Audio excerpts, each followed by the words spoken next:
This is August the 18th, 2008. We're here today with Brianna Weaver and Lisa Kelly. Lisa Kelly. She's running for Lieutenant Governor as a Libertarian. Brianna, you spent 3 months in foster care. What happened? How'd you get into that mess?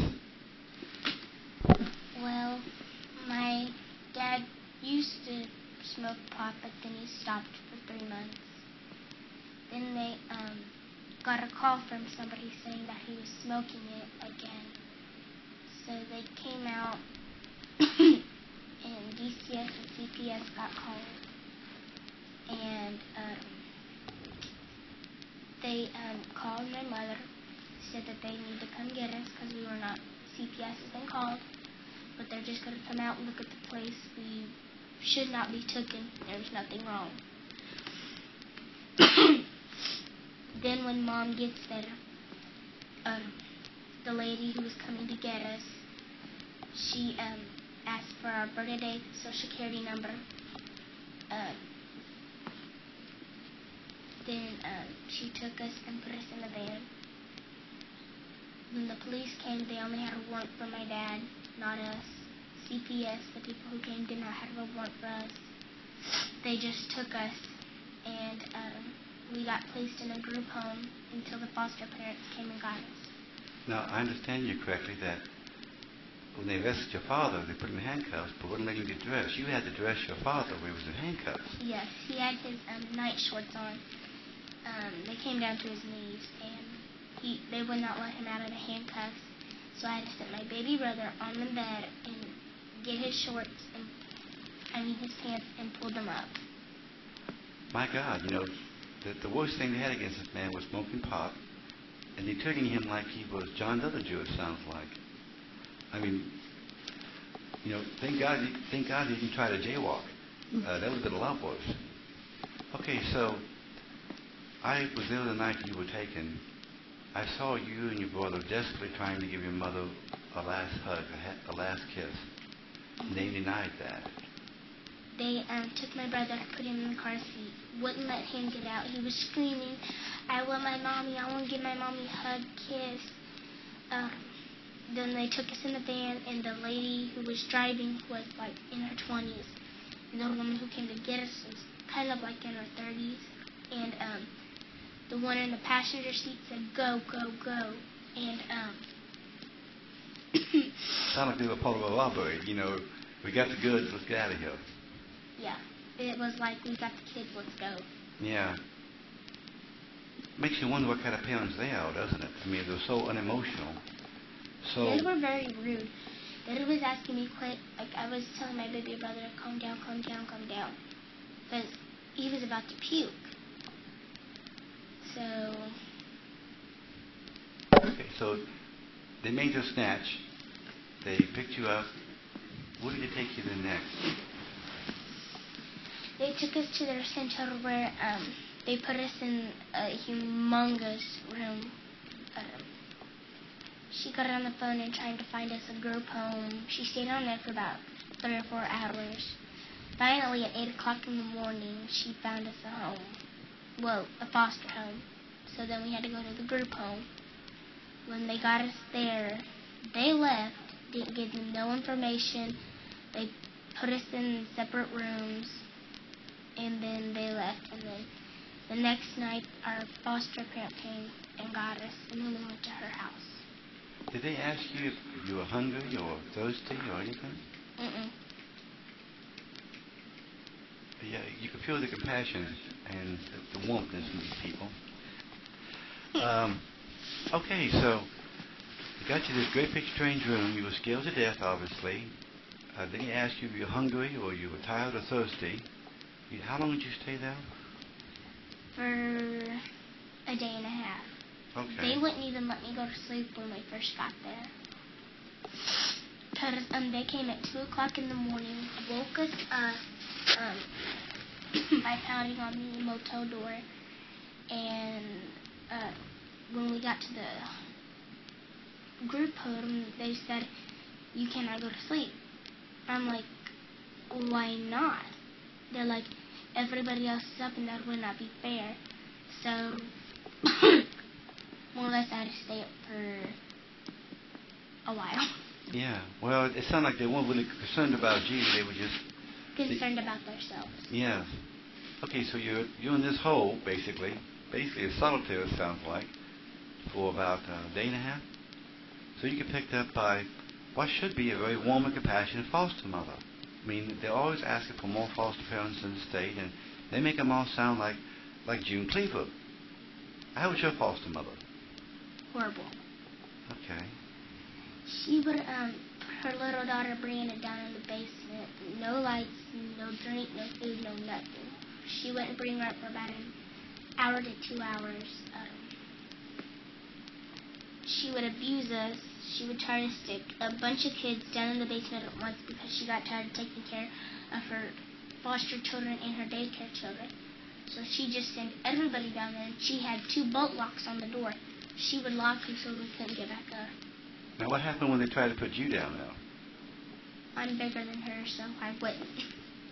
Did you ever have to feel you might have to fight for your own safety? Sometimes. But I asked to be put in a different foster home and they wouldn't. So, and it says, for what I understand, that if a child asks to be put in a new foster home because they don't feel comfortable, CPS is to do that. Man, they didn't. Now, this doesn't sound like Mrs. Cleaver. This sounds like the foster home from you know where. Do you think that's a safe assumption? Yes. Now, how'd you eat there? Luckily, you got 5 meals. You got to eat breakfast, lunch, and dinner, and then a snack after dinner. Maybe if you was even lucky to get a snack after nap time. Okay. What kind of stuff did they have for you to eat there? We had to eat vegetables and healthy stuff. We got no meat except in March when we first got taken away. A week after we had meat, and that was the last time I seen meat. Oh, no meat. I mean, Lisa, you know more about the Constitution than I do. Isn't there in the Constitution you're allowed to have meat? Not sure, but it should be amended if it doesn't say yes, that. I think Washington would agree with you. Okay, so you survived this foster mother. How many other children did she have with her? Between her daycare, her children, plus me and my brother, let's say she had 15 to 16 children in the daycare, plus her 3 children, plus us, so about 19 children. Okay, and she took care of these children for probably 12, 18 hours a day? Basically. One person? Well, she had a second person that helped her, but with 18 or 20 children, you're supposed to have 3 people to help. So, in the foster home itself, not counting the daycare, how many children were there? Without the daycare, 6 children. Okay. Well, state rules are supposed to be boys and girls are supposed to be given their separate bedrooms. Mm-hmm. And how many children were put in your bedroom?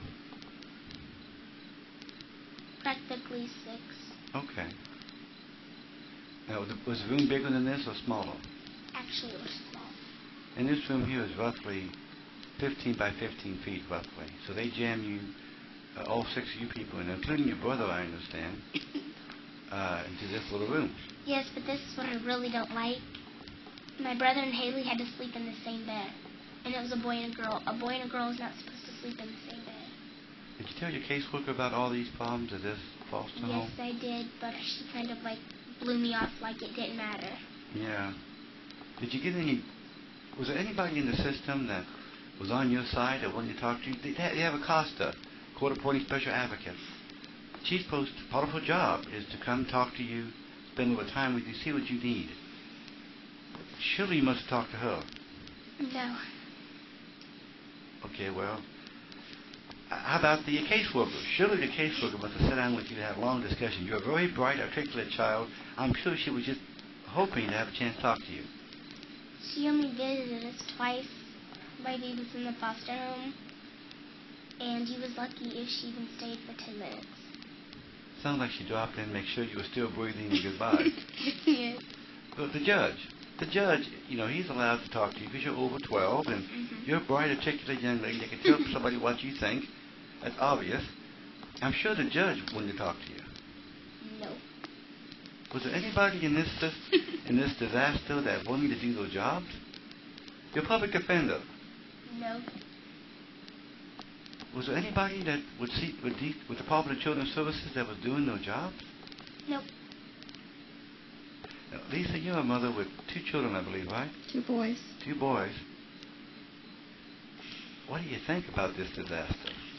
She's giggling. She's adorable, but it truly breaks my heart, because we have the Bill of Rights and the Constitution, which is supposed to protect us and guarantee us our right of life, liberty, and the pursuit of happiness. And I don't know any mother or any father who could even think to pursue their own happiness if their children have been taken away.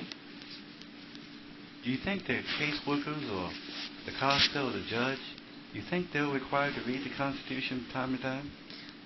I don't know. Probably not.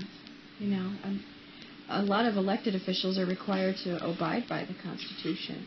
That's what governs us. Certainly what should be governing Mitch Daniels or the next governor that we have. I don't think they're reading it, let alone abiding by it. Well, maybe they're waiting for something to come out with follow the dots, like the Cliff Notes version or something. Yeah, maybe they're waiting for that. Now, Leanne, your mother's Leanne Lawless, a very, very fine woman. What did they tell you about your parents while you were in foster care? They said that there's maybe a 10% chance that we would go home, but my whole entire family kept saying that we was going home. We was going home, just give it a little bit longer. My mother went to court June 2nd at 8:30 in the morning and didn't get out until 2:30 that evening. And it happened that we was in an overnight visit with her from Friday night to Monday morning. They was waiting for fingerprints to come back from a babysitter to babysit us.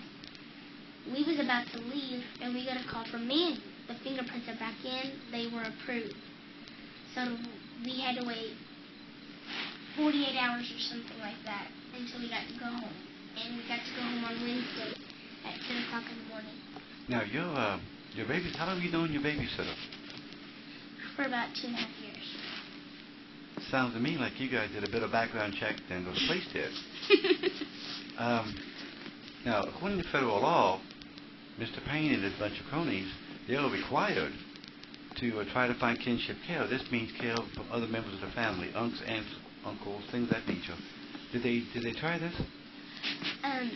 No, but I talked to my Aunt Chris who got us in the foster care. And she was willing to take us in. Because, see, she lives in Bloomington. So though that she lives far away, she was willing to take us in and bring us up here every week to visit our mom. And the caseworker wouldn't do it. She just didn't care about the law, it sounds like. Pretty much. Okay. I'm going to ask you the questions that the judge should have asked you. Have you ever seen your mother and father hit each other? No, I have not. Has your mother and father ever hit you or your brother? No. Was there food in the house? Yes. Did you feel safe and secure in your home? Yes. Did you feel safe and secure in the foster home? No. Okay. Such a sad situation. Now, I understand you want to become a dental hygienist or a nurse, right? Yes. I vote for the dental hygienist. I think the money's better and wicked condition, but that's up to you. Do you want to live in this state? No. Is there any message you want to send to people that maybe think about coming to Indiana to have children? Do not come to Indiana. We agree. A lot of families are moving out of Indiana because of the Department of Children's Services. Any message you want to give our man Mitch? Now, Mitch Daniels, a few years ago, he said he was going to reform the Department of Children's Services and he was going to make everything right. What do you think about Mitch's plan so far? Hasn't worked yet. Yeah. Mr. Payne has said that the system is better than ever. What do you think about that statement? I I really don't know what to say because I think, this is my opinion, I think that he should get rid of the DCS and CPS because it's just ruining children and families' lives. Is there anything else you want to say? Okay. Lisa, anything else you want to say? I think just to close would say that we need to have a lot better reasons for removing children from homes than the one that was given here. Agreed. You know, smoking pot outside is inadequate for wrecking one's life and the lives of their children. Well, it just gets me that if he'd been jaywalking, they would have went ahead and removed the children and took them, had them adopted out in 5 minutes. Thank God it wasn't a serious crime. Right, right. Okay, I just need you to give me a statement that this is true and accurate. What you told me is true and accurate, and This is a true one. okay. Well, may God bless you and keep you, and we'll see how things work out. Okay. I know you're looking forward to your father getting back. I know he's in jail from something that's not connected with this. It sounds to me though like we're wasting space in jail though too, because we have a man in there that smoked pot, and there's got to be better ways to use our prison space than somebody that smokes pot. Also, pot helps. It's in some medicine, but it also helps. It helps hypothermia and some other stuff. So, if it's recommended in medicine, other people smoke it. So, what's the? I might go even one step further and say that our federal government prescribes it to a handful of people and then arrests other people for using the same thing. So, there are a lot of contradictions. And even better than that is that there were several Supreme Court judges that said they smoked it. And if memory serves me correct, both Mitch Daniels and Governor Kernan were stepping all over themselves during the last election saying, yeah, I smoked pot. Mitch has a record. Yeah. Yeah. And it just gives me that if the Public Children's Service has been around when Mitch Daniels was smoking pot, he would have been removed from his family. Yeah. I have a suggestion. Okay. Maybe Mitch Daniels should get arrested then. Well, I think the people are going to do better than that in November. He's not going to be arrested. He's going to be booted out of office so fast and make his head spin. Anyway, may God bless you and keep you.